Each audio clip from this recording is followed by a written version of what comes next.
উন্নত জীবনের আশায় মৃত্যুর ঝুঁকি পরোয়া না করে প্রতিবছর ভূমধ্যসাগর পাড়ি দেওয়ার চেষ্টা করেন হাজারো বাংলাদেশি। লক্ষ্য থাকে যে কোনো উপায়ে ইতালি পৌঁছানো।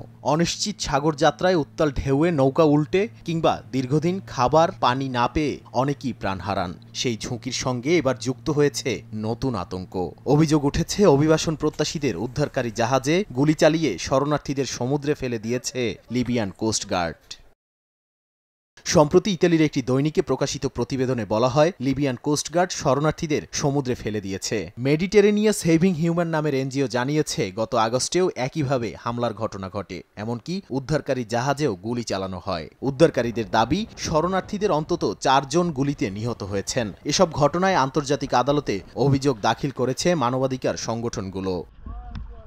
প্রশাসন ও প্রবাসীরা বারবার নিরুৎসাহিত করলেও ইতালিতে থামছে না অভিবাসন প্রত্যাশী বাংলাদেশিদের ঢল। স্থানীয় সময় বুধবার বাংলাদেশ সহ বিভিন্ন দেশের 141 জন পৌঁছেছেন ইতালির লাম্পেদুসায়। চলতি বছর এ পর্যন্ত ভূমধ্যসাগর পাড়ি দিয়েছেন প্রায় 15,000 বাংলাদেশি। সময় সংবাদ, ইতালি।